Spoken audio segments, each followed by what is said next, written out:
മഹാരാഷ്ട്രയിൽ വൻ രാഷ്ട്രീയ നീക്കങ്ങൾ നടക്കുന്നു എന്നുള്ളതാണ് പ്രധാനപ്പെട്ട വിവരം. NCP NDAയുടെ ഭാഗമാകാൻ ശ്രമിക്കുന്നു എന്ന വിവരങ്ങൾ പുറത്തുവരുന്നു.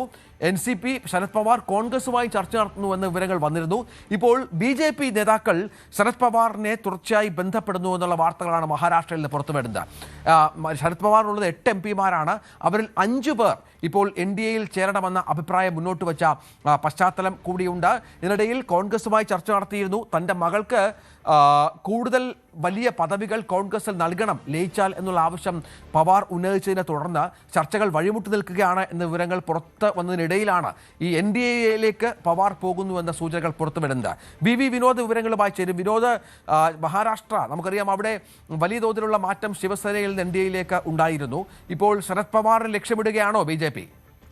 രഞ്ജിത്ത്, വലിയൊരു വിലപേശൽ തന്ത്രത്തിലേക്ക് ശരത് പവാർ കടന്നിരിക്കുന്നു എന്ന് തന്നെയാണ് മനസ്സിലാക്കാൻ കഴിയുന്നത്. കാരണം കോൺഗ്രസുമായി അദ്ദേഹം ആദ്യം ചർച്ച നടത്തുന്നു. സുപ്രിയ സുലെ അദ്ദേഹത്തിൻ്റെ മകൾക്ക് വേണ്ടിയുള്ള ചരടുവലികൾ കോൺഗ്രസിൽ ലയിക്കുന്നതിന് മകൾക്ക് പ്രധാനപ്പെട്ട പദവി നൽകണമെന്ന് കോൺഗ്രസ് നേതൃത്വത്തോട് ആവശ്യപ്പെടുന്നു. ഇതിനിടയിലാണ് BJP നേതൃത്വം അദ്ദേഹവുമായി ആശയവിനിമയം നടത്തുന്നത്. സുപ്രിയ സുലെക്ക് കേന്ദ്ര മന്ത്രി പദവി ഉൾപ്പെടെ 2 മന്ത്രിസ്ഥാനങ്ങളാണ് ഇപ്പോൾ BJP ഓഫർ ചെയ്തിട്ടുള്ളത്. 8 MP-മാരാണ് ആകെ ശരത് പവാർ വിഭാഗത്തിനൊപ്പമുള്ളത്. ഇതിൽ 5 പേരും BJPക്കൊപ്പം NDAക്കൊപ്പം പോകണമെന്ന നിലപാടിൽ നിൽക്കുന്നു. എന്നാൽ പാർട്ടിയിൽ അങ്ങനെ ഒരു തർക്കമില്ല, ഭിന്നിപ്പില്ല എന്ന വിശദീകരണമാണ് ശരത് പവാർ നൽകുന്നത്. നേരത്തെ അജിത് പവാർ ഹെലികോപ്റ്റർ അപകടത്തിൽ മരിക്കുന്നതിന് മുൻപ് തന്നെ ഈ ഇരു പാർട്ടികളും അദ്ദേഹത്തിൻ്റെ ശരത് പവാറിൻ്റെ വിഭാഗവും അതോടൊപ്പം തന്നെ അജിത് പവാറിൻ്റെ വിഭാഗവും ഒരുമിച്ച് വീണ്ടും NDAയിലേക്ക് പോകുന്നതിനെക്കുറിച്ചുള്ള ചർച്ചകൾ നടന്നിരുന്നു.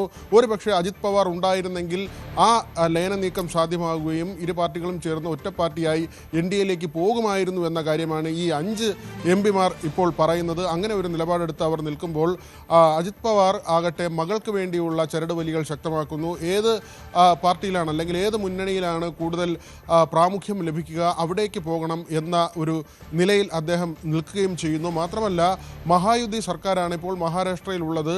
അവിടെ മൃഗീയ ഭൂരിപക്ഷത്തിലാണ് സർക്കാർ ഭരണം നടത്തുന്നത്. ഫട്നാവിസ് ഉൾപ്പെടെ അതിശക്തരായ നേതാക്കളുണ്ട്. അതേസമയം മഹാവികാസ് അഘാടി, അത് കോൺഗ്രസും NCP ശരത് പവാർ വിഭാഗവും ഒക്കെ ചേരുന്ന ഘടകമാണ് അല്ലെങ്കിൽ പ്രതിപക്ഷമാണ്. അവർക്ക് അവിടെ കാര്യമായ ചലനം ഉണ്ടാക്കാൻ കഴിയുന്നില്ല. സമീപകാല രാഷ്ട്രീയത്തിലും ഒരുപക്ഷെ അവർക്ക് മുന്നോട്ട് വരാൻ കഴിയില്ല എന്നൊരു വിലയിരുത്തൽ ശരത് പവാർ വിഭാഗത്തിനുണ്ട്. അതുകൊണ്ട് തന്നെയാണ് കോൺഗ്രസിലേക്ക് ലയിക്കണമെങ്കിൽ വലിയ സ്ഥാനങ്ങൾ ചോദിച്ചുകൊണ്ടുള്ള അദ്ദേഹത്തിൻ്റെ ഒരു സമ്മർദ്ദം ശക്തമാക്കുന്നത്. ഒരുപക്ഷെ NDAയിലേക്ക് പോയാൽ പോലും കോൺഗ്രസ് തഴഞ്ഞതുകൊണ്ട് അങ്ങനെ ഒരു നീക്കം നടത്തിയെന്ന് അദ്ദേഹത്തിന് അണികൾക്ക് മുന്നിൽ, ജനങ്ങൾക്ക് മുന്നിൽ വിശദീകരിക്കാൻ കഴിയും. നമുക്കറിയാം, ശരത് പവാറിൻ്റെ ഒരു രാഷ്ട്രീയ ചരിത്രം പരിശോധിച്ച 99-ലാണ് അദ്ദേഹം NCP രൂപീകരിക്കുന്നത്. സോണിയാഗാന്ധിയുടെ വിദേശ പൗരത്വം ആയി ബന്ധപ്പെട്ട കാര്യങ്ങളിൽ കലഹിച്ചാണ് അദ്ദേഹം ദീർഘനാളത്തെ കോൺഗ്രസ് ബന്ധം ഉപേക്ഷിച്ച് പുതിയ പാർട്ടി രൂപീകരിക്കുന്നത്. കോൺഗ്രസിലേക്ക് തിരികെ ചെല്ലാൻ ഒരു നീക്കം നടത്തുന്നതിനോടൊപ്പം തന്നെ മകളുടെ സ്ഥാനം സുരക്ഷിതമാക്കി ഒരുപക്ഷെ അദ്ദേഹം NDAയിലേക്ക് ചേക്കേറിയാലും അത്ഭുതപ്പെടാനില്ല. VV വിനോദാണ് വിവരങ്ങൾ പങ്കുവച്ചത്. കൂടുതൽ വാർത്തകൾക്ക് News 18 Keralam YouTube channel subscribe ചെയ്യുക.